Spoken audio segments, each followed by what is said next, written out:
ಕ್ರಿಸ್ತನು ಪಾಪಿಗಳಾಗಿದ್ದಂಥ ನಮಗೋಸ್ಕರವಾಗಿ, ಪಾಪದಲ್ಲಿದ್ದಂಥ ನಮಗೋಸ್ಕರವಾಗಿ, ಈ ಲೋಕದ ಅಂಧಕಾರದ ದೊರೆತನದಲ್ಲಿದ್ದಂಥ ನಮಗೋಸ್ಕರವಾಗಿ ನಮ್ಮ ರೂಪ ನೋಡಲಿಲ್ಲ, ನಾವು ಹಾಕಿಕೊಂಡಿರ್ತಕ್ಕಂಥ ಬಟ್ಟೆ ನೋಡಲಿಲ್ಲ, ನಮ್ಮ ಪ್ರಖ್ಯಾತಿ ನೋಡಲಿಲ್ಲ, ನಮ್ಮ ನಿಷ್ಠೆ ನೋಡಲಿಲ್ಲ, ನಮ್ಮೊಳಗಡೆ ಇರುವಂಥ ಯಾವುದು ಒಳ್ಳೆತನ ನೋಡಲಿಲ್ಲ. ಆದರೂ ಕೂಡ ವಚನ ಹೇಳ್ತದೆ, ನಾವು ಪಾಪಿಗಳಾಗಿದ್ದಾಗ ಕ್ರಿಸ್ತನು ನೇಮಿತ ಕಾಲದಲ್ಲಿ ನಮಗೋಸ್ಕರ ಪ್ರಾಣ ಕೊಟ್ಟನಂತ. ಪ್ರೀತಿಯ ದೇವ ಜನರೇ, even though we are a sinner, Jesus died on the cross ಎಂಬುದಾಗಿ ಹೇಳ್ತಾನೆ. even though ನಾವು ಪಾಪಿಗಳಾಗಿದ್ದಾಗಲೂ, ಒಬ್ಬ ವ್ಯಕ್ತಿ ಕೆಟ್ಟವನಂತ ಗೊತ್ತಾದ ಮೇಲೆ ಅವನ ಮುಖ ನೋಡುವುದಿಲ್ಲ ಯಾರು ನಾವು. ಅವನು ದೊಡ್ಡ ತಪ್ಪು ಮಾಡಿದನಂದ ಮೇಲೆ ಅವನ ಸಮೀಪ ಕೂಡ ನಾವು ಹೋಗುವುದಿಲ್ಲ ಯಾರು ನಾವು. ಅವನ ಅಪರಾಧಿ ಎಂಬುದಾಗಿ ನೋಡಿದಾಗ ಯಾರು ಕೂಡ ಅವನನ್ನು ಇಷ್ಟಪಡುವುದಿಲ್ಲ. ಆದರೆ ಯೇಸು ಪಾಪಿ ಅಂತ ಗೊತ್ತಿದ್ದರೂ ಕೂಡ ನಮ್ಮನ್ನು ಪ್ರೀತಿ ಮಾಡಿದನೆ ಎಂಬುದಾಗಿ ಬರೆಯಲ್ಪಟ್ಟಿದೆ. ಪ್ರೀತಿಯ ದೇವ ಜನರೇ, He loved us. ನೀನು ಪಾಪಿಯಾಗಿದ್ದರೂ ಕೂಡ ಎಲ್ಲರೂ ನಿನ್ನನ್ನು ತಿರಸ್ಕರಿಸಿದರು, ಯೇಸು ನಿನ್ನನ್ನು ಸ್ವೀಕರಿಸಿದನು. ಹೇಗೆ? ತನ್ನ ರಕ್ತವನ್ನು ಸುರಿಸಿ. ಪ್ರೀತಿಯ ದೇವ ಜನರೇ, ಅದಕ್ಕೆ ಪಾಪ ಕ್ಷಮಾಪಣೆ ಎಲ್ಲಿ ಇದೆ ಅಂತಂದ್ರೆ ಇವತ್ತು ಚೆನ್ನಾಗಿ ನೀವು ಅರ್ಥ ಮಾಡಿಕೊಳ್ಳಬೇಕಾಗಿದೆ. ಮತ್ತಾಯನ ಬರೆದ ಸುವಾರ್ತೆ 27ನೇ ಅಧ್ಯಾಯ ನಾವು ಏನು ಓದಿದೀವಿ ಅಲ್ರಿ, 32ರಿಂದ 44ನೇ ವಚನವರೆಗೂ ಇಲ್ಲಿ ಯೇಸು ಕ್ರಿಸ್ತನು ಪಿಲಾತನ ಮುಂದೆ ಅವಮಾನವನ್ನು ಎದುರಿಸ್ತಾ ಇದ್ದಾನೆ. ಪ್ಲೀಸ್ ಒಂದು ಇಮೇಜ್ ನೋಡ್ಕೊಡ್ರಿ. ಯೇಸು ಕ್ರಿಸ್ತನ ಚರಿತ್ರೆ ನಾನು ಹೇಳ್ತಾ ಇದ್ದೇನೆ ಅಂದ್ರೆ ಜಸ್ಟ್ ನೀವು ಆ ಚಿತ್ರಣ ನೀವು ನೆನಪು ಮಾಡಿಕೊಡ್ರಿ, ನಿಮ್ಮ ಕಣ್ಣು ಮುಂದೆ ತೆಗೆದುಕೊಳ್ರಿ. ಏನು ಗೊತ್ತದ್ರಿ, ಯೇಸುವನ್ನು ವಿಚಾರಣೆಗೆ ಒಳಪಡಿಸ್ತಾ ಇದ್ದಾರೆ, ಯೇಸುವನ್ನು ಖಂಡಿಸ್ತಾ ಇದ್ದಾರೆ, ಯೇಸುವನ್ನು ಅಪಹಾಸ್ಯ ಮಾಡ್ತಾ ಇದ್ದಾರೆ. ಇದೇ ಮತ್ತಾಯ ಬರೆಸುವತ್ತಲ್ಲಿ ನಡೆದಿರ್ತಕ್ಕಂಥ ಘಟನೆ ನಾನು ಹೇಳ್ತಾ ಇದ್ದೀನಿ. ವಚನ ಆಧಾರ ಬೇಕಾದರೆ ಹೇಳ್ಬೇಕಾದ್ರೆ ಸಮಯ ಇಲ್ಲ, ಅದಕ್ಕೆ ನಾನು ಏನೋ ಮುಖ್ಯ ಸಂದೇಶಕ್ಕೆ ಹೋಗಬೇಕು. ಮತ್ತೆ ಯೇಸುವನ್ನು ಜನಸಾಮಾನ್ಯ ಮುಂದೆ ಏನು ಮಾಡ್ತಾ ಇದ್ದಾರೆ ಅಂದರೆ ಅವಮಾನಿಸ್ತಾ ಇದ್ದಾರೆ, ನಿಂದನೆ ಮಾಡ್ತಾ ಇದ್ದಾರೆ. ಒಬ್ಬ ವ್ಯಕ್ತಿ ಒಂದು ಮಾತು ಅಂದುದನ್ನು ನಿನಗೆ ಕಿವಿಗೆ ಬಿದ್ದರೆ ನನಗನ್ನಿಸ್ತದೆ ಯಾರಿಗೆ ನಿದ್ದೆ ಬರೋದಿಲ್ಲ. ಪ್ರತಿದಿನ ಅದನ್ನ ನಿಮಗೆ ಏನು ಮಾಡ್ತದೆ ಅಂದರೆ ಹೊಡಿತಿರ್ತದೆ. ಅವ್ರು ನನಗೆ ಹಂಗಂದ್ರು, ಅವ್ರು ಆ ಮಾತಾಡಿದ್ರು, ಅವ್ರು ಹಿಂಗಂದ್ರು. ಆದರೆ ಯೇಸುವಿನ ಜೀವನ ಚರಿತ್ರೆ ಒಂದು ಸಾರಿ ನೆನಪು ಮಾಡಿಕೊಳ್ಳ್ರಿ. ವಿಚಾರಣೆಗೆ ಒಳಪಡಿಸಿದ್ರು, ಖಂಡಿಸಿದ್ರು, ಅಪಹಾಸ್ಯ ಮಾಡಿದ್ರು, ಜನಸಾಮಾನ್ಯರ ಮುಂದೆ ಅವಮಾನ ಪಡಿಸಿದ್ರು, ನಿಂದನೆ ಮಾಡಿದ್ರು, ಆರೋಪ ಹೊರಿಸಿದ್ರು, ಅವಮಾನಿಸಿದ್ರು, ಮುಖಕ್ಕೆ ಉಗುಳಿದ್ರು, ಮುಳ್ಳಿನ ಕಿರೀಟವನ್ನಿಟ್ರು, ತಲೆಗೆ ಒಡೆದ್ರು, ಬೆತ್ತ ತೆಗೆದುಕೊಂಡು. ಈ ಅಧ್ಯಾಯದಲ್ಲಿದೆ ನಾನು ಹೇಳುವಂಥ ವಿಷಯಗಳು ಒಂದೊಂದು.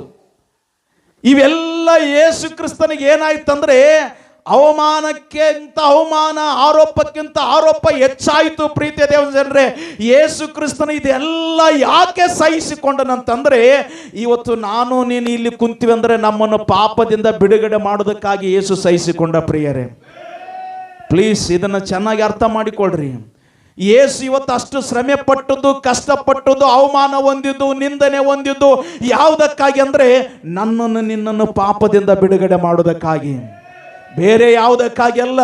ಯಾಕಂದ್ರೆ ಪಾಪ ಇವತ್ತು ದೊರೆತನ ಮಾಡ್ತಾ ಇದೆ, ಪಾಪ ಪ್ರತಿಯೊಬ್ಬರನ್ನ ಆಳ್ವಿಕೆ ಮಾಡ್ತಾ ಇದೆ, ಪಾಪ ಪ್ರತಿಯೊಬ್ಬರ ಮನಸ್ಸನ್ನು ಆಳ್ವಿಕೆ ಮಾಡ್ತದೆ, ಪಾಪ ಪ್ರತಿಯೊಬ್ಬರ ದೃಷ್ಟಿಯನ್ನು ಆಳ್ವಿಕೆ ಮಾಡ್ತಾ ಇದೆ, ಪಾಪ ಪ್ರತಿಯೊಬ್ಬರ ಶರೀರದ ಆಸೆಗಳನ್ನು ಆಳ್ವಿಕೆ ಮಾಡ್ತದೆ. ಪಾಪ ಹೆಚ್ಚೆಗೂ ದೊಡ್ಡ ಮೇಲಧಿಕಾರಿಯಿಂದ ಹಿಡಿದು ಐಶ್ವರ್ಯವಂತನಿಂದ ಹಿಡಿದು ಬಡವನವರೆಗೂ ಈ ಭೂಮಿಯಲ್ಲಿ ಜೀವಿಸುವಂತ ಪ್ರತಿಯೊಬ್ಬನ ಬೆನ್ನ ಹಿಂದೆ ಪಾಪ ಬೆನ್ನಟ್ಟುತ್ತಾ ಇದೆ. ಈ ಪಾಪದಿಂದ ಬಿಡುಗಡೆಗಾಗಿ ಯಾರೂ ಬರಲಿಲ್ಲ, ಯೇಸು ಸ್ವಾಮಿ ಮಾತ್ರ ತನ್ನನ್ನು ತಾನು ತ್ಯಾಗ ಮಾಡಿ ಈ ಭೂಮಿಗೆ ಬಂದನು. ಪ್ರೀತಿಯ ದೇವ ಜನರೇ, ಅದಕ್ಕಾಗಿ ನಾನು ನೀನು ಅರ್ಥ ಮಾಡಿಕೊಳ್ಳಬೇಕಾದಂಥ ಸಂಗತಿ ಏನಪ್ಪ ಅಂತಂದ್ರೆ ಯೇಸು ಕ್ರಿಸ್ತನ ಕಡೆಗಳಿಗಲ್ಲಿ ಎರಡು ಕಾರ್ಯವನ್ನು ಭೇಟಿ ಮಾಡ್ತದನೆ. ಒಂದು ಶಿಲುಬೆ, ಎರಡು ಮರಣ. ಕೊನೆಯ ಹಂತದಲ್ಲಿ ಯೇಸು ಕ್ರಿಸ್ತನ ಶಿಲುಬೆ ಗುಡ್ ಫ್ರೈಡೆಗಾಗಿ ಮಾತ್ರ ಅಲ್ಲ, ಯೇಸು ಕ್ರಿಸ್ತನ ಪುನರುತ್ಥಾನ ಈಸ್ಟರ್ ದಿನಕ್ಕಾಗಿ ಮಾತ್ರ ಅಲ್ಲ. ಯೇಸು ಕ್ರಿಸ್ತನ ಶಿಲುಬೆ, ಆತನ ಜನನ, ಆತನ ಮರಣ, ಆತನ ಪುನರುತ್ಥಾನ ಪ್ರತಿದಿನ ನಮಗೆ ಬೇಕಾಗಿದೆ. ಪ್ರೀತಿಯ ದೇವ ಜನರೇ, ವರ್ಷಕ್ಕಾಗಿ ಮಾತ್ರ ನಾವು ಯೇಸು ಕ್ರಿಸ್ತನ ಶ್ರಮೆಗಳನ್ನು ನೆನಪು ಮಾಡಿಕೊಂಡ್ರೆ ನಮಗೆ ರಕ್ಷಣೆ ಇಲ್ಲ ಪ್ರಿಯರೇ. ದೇವರ ವಾಕ್ಯ ಹೇಳ್ತದೆ, ಪ್ರತಿ ದಿನ ಪ್ರತಿ ಕ್ಷಣ ಸುವಾರ್ತೆ ನೆನಪು ಮಾಡಲೇಬೇಕು ನಾವು. ಸುವಾರ್ತೆ ದೇವರ ಬಲ ಸ್ವರೂಪವಾಗಿದೆ ಅಂತ ಹೇಳ್ತಾ ಇದ್ದಾನೆ. ಇಂಗ್ಲಿಷ್ನಲ್ಲಿ ಹೇಳ್ತಾನೆ, gospel has a great power. ಸುವಾರ್ತೆಗೆ ಶಕ್ತಿ ಇದೆ. ಆ ಸುವಾರ್ತೆ ಏನು? ಯೇಸು ಕ್ರಿಸ್ತನ ಸುವಾರ್ತೆ. ಸುವಾರ್ತೆ ಅಂದ್ರೆ ಏನು? ಯೇಸು ಕ್ರಿಸ್ತನ ಜನನ, ಯೇಸು ಕ್ರಿಸ್ತನ ಮರಣ, ಯೇಸು ಕ್ರಿಸ್ತನ ಪುನರುತ್ಥಾನ. ಪ್ರಿಯರೇ, ಸುವಾರ್ತೆ ನನ್ನದಾಗುವುದಿಲ್ಲ. My testimony cannot be a gospel. ನನ್ನ ಸಾಕ್ಷಿ ಸುವಾರ್ತೆ ಆಗುವುದಿಲ್ಲ. ಯೇಸುವಿನ ಸಾಕ್ಷಿ ಮಾತ್ರ ಸುವಾರ್ತೆ ಆಗುವಂಥದ್ದಾಗಿದೆ. ಇದು ಚೆನ್ನಾಗಿ ನೀವು ಅರ್ಥ ಮಾಡಿಕೊಳ್ಬೇಕಾಗಿದೆ. ಅದಕ್ಕೆ ಇಲ್ಲಿ ಒಬ್ಬ ವ್ಯಕ್ತಿಯನ್ನು ನಾನು ನಿಮಗೆ ಪರಿಚಯ ಮಾಡುತ್ತೇನೆ. ಈ ಅಧ್ಯಾಯದಲ್ಲಿ ಒಬ್ಬ ವ್ಯಕ್ತಿ ಶಿಲುಬೆಯನ್ನು ಹೊತ್ತುಕೊಂಡು ಹೋಗುವುದನ್ನು ನಾವು ನೋಡುತ್ತೇವೆ ಪ್ರಿಯರೇ. ಒಂದು ಶಿಲುಬೆಯನ್ನು ಹೊತ್ತುಕೊಂಡು ಹೋಗುವುದನ್ನು ನೋಡುತ್ತೇವೆ. ಎರಡನೇದಾಗಿ ಸೈನಿಕರು ದೇವರ ಚಿತ್ತವನ್ನು ಮಾಡುವುದನ್ನು ಕೂಡ ನೋಡುತ್ತೇವೆ. ಇನ್ನೊಂದು ಕಡೆ ಜನರು ಯೇಸುವನ್ನು ದೂಷಿಸುವುದನ್ನು ನಾವು ನೋಡುತ್ತೇವೆ. 3 things in this chapter we can see. 3 ಕಾರ್ಯಗಳು. ಒಂದು, ಒಬ್ಬ ವ್ಯಕ್ತಿ ಶಿಲುಬೆಯನ್ನು ಹೊತ್ತುಕೊಂಡು ಹೋಗುವುದನ್ನು ನೋಡುತ್ತೇವೆ. 2, ಸೈನಿಕರು ದೇವರ ಚಿತ್ತವನ್ನು ಮಾಡುವುದನ್ನು ನೋಡುತ್ತೇವೆ. 3ನೇದಾಗಿ ಜನರು ಯೇಸುವನ್ನು ದೂಷಿಸುವುದನ್ನು ಕೂಡ ನಾವು ನೋಡುತ್ತೇವೆ. ಈ ರೂಪುರೇಷವನ್ನು ಗಂಭೀರವಾಗಿ ಕಾಣುವಾಗ 3 ವಿಷಯಗಳು ನಮಗೆ ನೆನಪು ಮಾಡಿಕೊಳ್ಳಬೇಕು. ಏನಪ್ಪ ಅಂತಂದ್ರೆ, ಒಂದು, ಯೇಸುವನ್ನು ಶಿಲುಬೆಗೇರಿಸ್ತಾ ಇದ್ದಾರೆ. 2ನೇದಾಗಿ ನೆರವೇರ್ತಾ ಇದೆ. 3ನೇದಾಗಿ ಧರ್ಮ ನಿಂದನೆ ಅಥವಾ ದೇವ ದೂಷಣೆ ಆಗ್ತಾ ಇದೆ. ಯೇಸು ಯಾಕೆ ಶಿಲುಬೆಗೆ ಏರುವುದಕ್ಕಾಗಿ, ಶಿಲುಬೆಯ ಕಂಬವನ್ನು ಏರುವುದಕ್ಕಾಗಿ ವಿಧೇಯನಾದನು? ಈ 3 ವಿಷಯಗಳು ಸ್ವಲ್ಪ ನಾವು ಹಂತವಾಗಿ ಧ್ಯಾನ ಮಾಡಬೇಕಾಗಿದೆ. ಈ ವಚನದಲ್ಲಿ a man carrying a cross, ಒಬ್ಬ ವ್ಯಕ್ತಿ ಶಿಲುಬೆಯನ್ನು ಹೊತ್ತುಕೊಂಡು ಹೋಗ್ತಾ ಇದ್ದಾನೆ. Can I question to you all? ನಾನು ನಿಮ್ಮೆಲ್ಲರಿಗೆ ಒಂದು ಪ್ರಶ್ನೆ ಮಾಡಬಹುದಾ? ಇಲ್ಲಿ ಒಬ್ಬ ಮನುಷ್ಯನು ಶಿಲುಬೆಯನ್ನು ಹೊತ್ತುಕೊಂಡು ಹೋಗ್ತಾ ಇದ್ದಾನಂತಂದ ಮೇಲೆ ನೀವು ಪ್ರತಿದಿನ ಶಿಲುಬೆಯನ್ನು ಹೊತ್ತುಕೊಂಡು ಯೇಸುವನ್ನು ಹಿಂಬಾಲಿಸುತ್ತಾ ಇದ್ದೀರಾ? Question to you. ಯಾಕಂತಂದ್ರೆ ಕುರೇನ್ಯ ಪಟ್ಟಣದ ಸೀಮೋನನು, ಅಲ್ಲಿ ರೋಮ್ ಸೈನಿಕರು ಏನ್ ಮಾಡ್ತಾರಂತಂದ್ರೆ, ಯೇಸು ಆಲ್ರೆಡಿ ಏನಾಗಿದ್ದನಂದ್ರೆ, ನಮ್ಮ ಭಾಷೆಯಲ್ಲಿ ಹೇಳಬೇಕಾದ್ರೆ ಆತನ ನಿತ್ರಾಣಿಗೆ ಬಂದಿದ್ದ.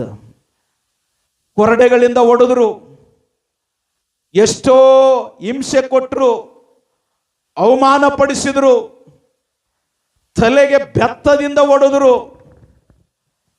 ಪ್ರೀತಿಯ ದೇವಜನರೇ, ಇಷ್ಟೆಲ್ಲ ಅವಮಾನದಿಂದ ಆತನು ಏನಾಗಿದ್ದನಂದ್ರೆ ಭಾರವುಳ್ಳವನಾಗಿದ್ದ. ಈ cannot carry the cross himself. ತನ್ನಷ್ಟಕ್ಕೆ ತಾನು ಆ ಶಿಲುಬೆಯನ್ನು ಹೊತ್ತುಕೊಂಡು ಹೋಗುವುದಕ್ಕೆ ಆಗಲಿಲ್ಲ. ಏಳು ಬೀಳು ಇವುಗಳನ್ನು ನೋಡಿದಂತ ರೋಮ ಸಾಮ್ರಾಜ್ಯದ ಸೈನಿಕರು ಏನ್ ಮಾಡಿದನಂದ್ರೆ, ಕುರೇನ್ಯ ಪಟ್ಟಣದಲ್ಲಿ ಒಬ್ಬ ಸೀಮೋನನನ್ನು ಏನ್ ಮಾಡ್ತಾರಂದ್ರೆ ಅವರು ಕರೀತಾ ಇದ್ದಾರೆ, ಏಯ್ ಬಾ ಎಂಬುದಾಗಿ ಕರೀತಾ ಇದ್ದಾರೆ.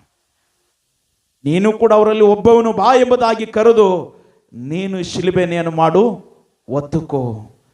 ಈ ಸೀನು ಬಹಳ ಚೆನ್ನಾಗಿದೆ, ಪ್ಲೀಸ್ ಗಂಭೀರವಾಗಿ ಇದನ್ನು ಕೇಳ್ರಿ.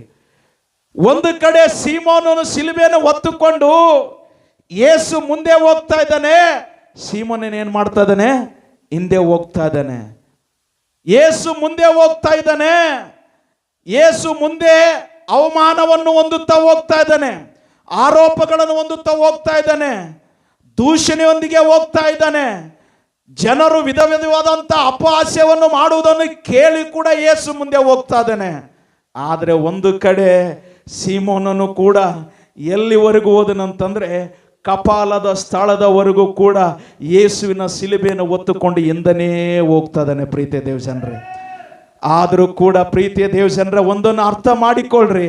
ಇವತ್ತು ನಾನು ನೀನು ಯೇಸು ಕ್ರಿಸ್ತನ ಒಂದು ವಾಗ್ದಾನ ಮಾಡಿದ, ಈಗೋ ನನ್ನ ಹಿಂದೆ ಬರುವವನು, ನನ್ನ ಶಿಷ್ಯನಾಗಬೇಕೆಂದಿರುವವನು ಏನು ಮಾಡಬೇಕು?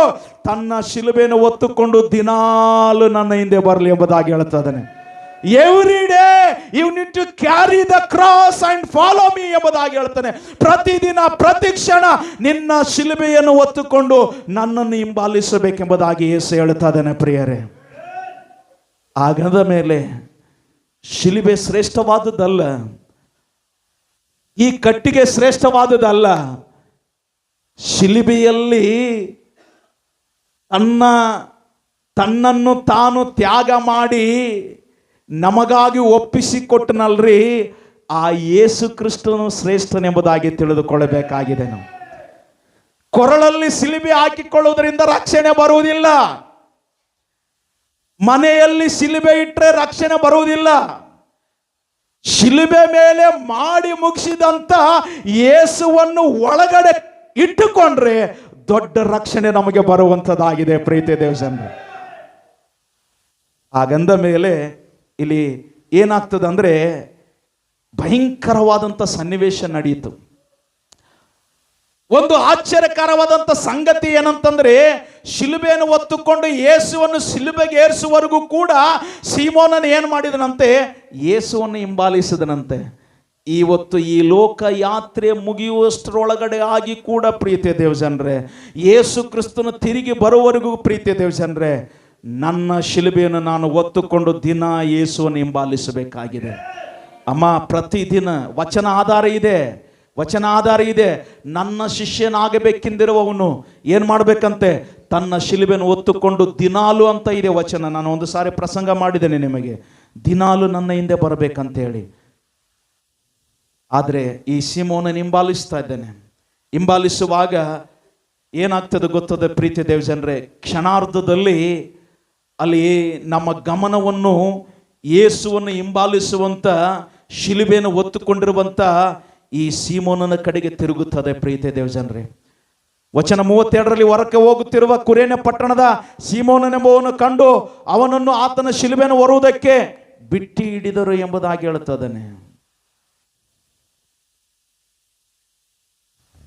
ಶಿಲುಬೆ ಬರೀ ಯೇಸು ಹೊರಲಿಲ್ಲ ಪ್ರಿಯರೇ, ಆತನ ಸ್ನೇಹಿತನಾಗಿರುವಂಥ ಸೀಮೋನನು ಕೂಡ ಒತ್ತನೆಂಬುದಾಗಿ ನೀವು ಮರಿಬೇಡ್ರಿ. ಶಿಲುಬೆ ಯೇಸು ಒತ್ತಿದನೆಂಬುದಾಗಿ ನಾನು ನೀನು ಹೊರುವಂಥ ಅಗತ್ಯತೆ ಇಲ್ಲ ಎಂಬುದಾಗಿ ತಿಳಿದುಕೊಳ್ಳಬೇಡ್ರಿ. ನೀನು ನಾನು ಹೊರುವಂಥ ಅಂಗಿನಲ್ಲಿ ಇದ್ದೇವೆ ಪ್ರೀತಿಯ ದೇವಜನರೇ. ಸೊ ಅದರ ಬಗ್ಗೆ ನಾವು ಚೆನ್ನಾಗಿ ಅರ್ಥ ಮಾಡಿಕೊಳ್ಳೋಣ.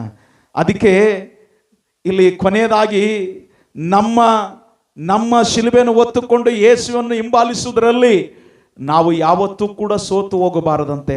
ಒಂದು ಕಡೆ ಆರೋಪಗಳು ಬರ್ತವೆ, ಒಂದು ಕಡೆ ನಿಂದನೆಗಳು ಬರ್ತವೆ, ಒಂದು ಕಡೆ ಜನ ನಮ್ಮ ಕುರಿತಾಗಿ ಕೆಟ್ಟದಾಗಿ ಮಾತಾಡ್ತಾರೆ, ಇನ್ನೊಂದು ಕಡೆ ಜನ ನಮ್ಮನ್ನು ಕೆಟ್ಟ ದೃಷ್ಟಿಯಲ್ಲಿ ನೋಡ್ತಾರೆ, ಕೆಲವೊಂದು ಕಡೆ ಜನ ನಮ್ಮನ್ನು ಸ್ವೀಕರಿಸ್ತಾರೆ, ಇನ್ನು ಕೆಲವೊಂದು ಕಡೆ ನಮ್ಮನ್ನು ತಿರಸ್ಕರಿಸ್ತಾರೆ, ಇನ್ನು ಕೆಲವೊಂದು ಕಡೆ ಜನ ನಮ್ಮನ್ನು ಅಪಹಾಸ್ಯ ಮಾಡ್ತಾರೆ. ಅವರು ಪ್ರಾರ್ಥನೆ ಮಾಡ್ತಾರೆ, ಅವರು ಚರ್ಚಿಗೆ ಹೋಗ್ತಾರೆ, ಅವರು ಅದು ಮಾಡ್ತಾರೆ, ಇದು ಮಾಡ್ತಾರೆ. ಇಂಥ ಅವಮಾನಗಳ ಮಧ್ಯದಲ್ಲಿ ನಿನ್ನ ಶಿಲುಬೆಯನ್ನು ಹೊತ್ತುಕೊಂಡು ನಮ್ಮ ಗುರಿಯಾಗಿರುವಂಥ ಯೇಸುವನ್ನು ಹಿಂಬಾಲಿಸಬೇಕಾಗಿದೆ.